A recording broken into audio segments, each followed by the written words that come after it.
SSC की series में आपका स्वागत है दोस्तों। और अगले प्रश्न पर हम आ चुके हैं और यहाँ पे देखिए इस क्वेश्चन में जो है इन लोगों ने बोल दिया है 10% और 20% दो क्रमिक छूटों के बाद एक वस्तु का मूल्य 720 रुपये में बेची जाती है। वस्तु का अंकित मूल्य क्या है? सबसे बढ़िया ट्रिक है कि 100 मान करके इसको जो है सॉल्व कर लिया जाए। आप चाहेंगे तो सक्सेसिव निकालेंगे, सक्सेसिव निकाल के भी सॉल्व कर सकते हैं, कोई दिक्कत नहीं। 100 पर अगर जो हम पहले 10% की छूट देंगे तो सामान बिकेगा 90 का, और 90 पे अगर जो 20% की छूट दे देंगे तो 20% का छूट देने का मतलब 9 का 2 गुना 18, ये 0 0 से कटा, 9 का 2 गुना 18, 90 में से 18 घटा दोगे तो कितने का बचेगा? 72। मतलब 72 की वैल्यू सवाल में कितनी दी है? 720। कितने गुना है? 10 गुना है।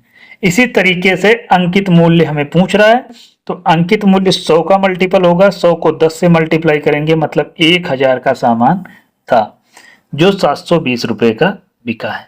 अगला क्वेश्चन देखिए क्या कह रहे हैं। यदि किसी वस्तु का विक्रय मूल्य 2 गुना कर दिया जाता है तो उसका लाभ 3 गुना हो जाता है। लाभ प्रतिशत बताइए।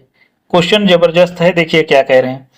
हम जानते हैं एक फॉर्मूला होता है एसपी माइनस सीपी करेंगे तो वो प्रॉफिट निकलता है। अगर जो सेलिंग प्राइस 2 गुना कर देंगे, 2 टाइम एसपी कर देंगे और ये सीपी के बराबर है तो ये प्रॉफिट जो है वो 3 गुना हो जाता है। यहाँ पे हमें देखने को मिल रहा होगा दोस्तों, जाहिर सी बात देखने को मिल रहा होगा कि ये हमने जो सेलिंग प्राइस किया है वो 2 बार लिख दिया है, ठीक है, और ये फॉर्मूला वही लिखा हुआ है। तो कंपेयर करेंगे तो इसकी जगह पे पी लिखेंगे और इस पी को उधर भेजेंगे तो ये 2p निकल के आएगा। मतलब जो भी सेलिंग प्राइस है वो प्रॉफिट का 2 गुना है।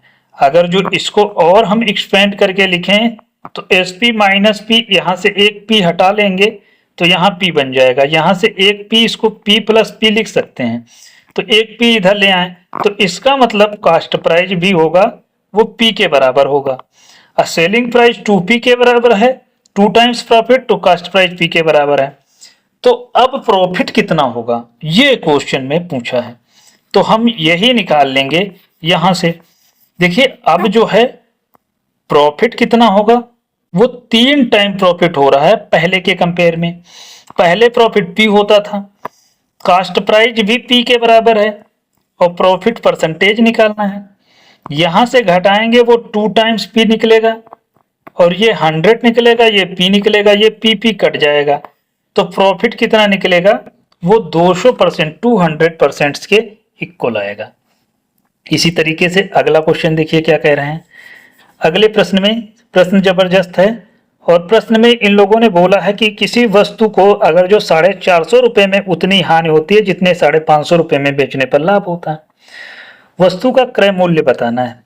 कुछ नहीं है दोस्तों, इस क्वेश्चन में क्रय मूल्य पूछा है तो क्रय मूल्य निकाल लीजिए। 450 रुपए में बेचा जाता था तो इन दोनों को जोड़ दीजिए 550 और 2 से डिवाइड कर दीजिए, आपका जो है क्रय मूल्य निकल आएगा। 450 और 550 को जोड़ेंगे 1000 निकलेगा और 1000 का आधा करेंगे तो 500 रुपए आंसर इसका होगा। अगला क्वेश्चन देखिए क्या कह रहे हैं। एक फल विक्रेता है, 11 रुपए 10 रुपए के 11 केले खरीदता है, 10 रुपए में 11 केले खरीदता है और 11 रुपए में 10 बेच देता है, 11 रुपए में 10 बेच देता है तो उसका लाभ प्रतिशत बताना है। इन दोनों को मल्टीप्लाई करिए, इसका सीधा सा तरीका है, इन दोनों को मल्टीप्लाई करिए। 10 दहम 100 और 11 की रहम 121, ठीक है। तो प्रॉफिट कितना निकल रहा है यहाँ पे? जो छोटी होगी वो सीपी होगी, जो बड़ा होगा वो प्रॉफिट होगा। मतलब 21 रुपए निकल रहा है और 100 पर 21 रुपए का मतलब होता है 21%। यहाँ 100 पहले से दे रखा है, यहाँ कुछ और वैल्यू होती है, मान लो 5 होता तो 5 होता तो यहाँ 25 आ जाता। अब हम इसको जो है प्रॉफिट परसेंटेज से निकालते, बट ऐसा हुआ ही नहीं, ठीक है। तो फिर हम डायरेक्ट क्या निकाल लेंगे, इसका जो है आंसर निकाल पाएंगे 21%, क्योंकि 100 पर तो ही वैल्यू निकालना है। अगला क्वेश्चन देखिए क्या कह रहे हैं। यदि किसी वस्तु के एक टीवी है, उन्होंने बोल दिया है उसमें 20% कमी हो, उसके मूल्य में 20% की कमी हो जाती है तो उसकी बिक्री 80% बढ़ जाती है। कुल बिक्री पर क्या प्रभाव पड़ा? कुछ नहीं है, क्वेश्चन को सक्सेसिव से निकाल लीजिए, वही मेथड। 80 रुपये वृद्धि किया गया, 20% की कमी हो गई, इन दोनों को मल्टीप्लाई करिए, 8 का 2 गुना 160 होता है, अपान 60 से डिवाइड करिए। 1.6 यहां से ये पूरा कट जाएगा, तो यहां पे जो निकलेगा 1.6 निकलेगा। अब 20 में से 80 घटा देंगे, तो 80 में से 20 घटा देंगे तो बचेगा कितना? 60। यहाँ पे एक मिनट गलती हो गई है कुछ। 8 का 2 गुना 16, 160, और एक जीरो और आएगा, ये 100 घटा देंगे तो बचेगा यहाँ पे कितना? 60, और 60 माइनस 16 तो बचेगा कितना? 44।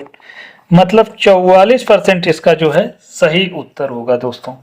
और भी तरीके हैं, लेकिन ये मेथड जबरदस्त है। अगर जो दूसरा मेथड भी आपको सीखना है तो कुछ है नहीं उसमें भी। मतलब ये है कि हम मान लेते हैं कि पहले 100 वस्तुएं थी, अब कितनी बिक रही हैं? वो 180 वस्तुएं बिक रही हैं। पहले 100 वस्तुएं 100 रुपए की बिकती थी, अब 100 वस्तुएं बिक रही हैं 80 रुपए की। ठीक है, तो 100 वस्तुएं की कीमत 80 रुपए की बिक रही हैं। पहले 100 की जो थी वो 100 की ही बिकती थी। यहाँ पे इरेज करके ऐसे लिख दें, 100 रुपए की बिकती थी, अब 100 80 रुपए की बिक रही हैं।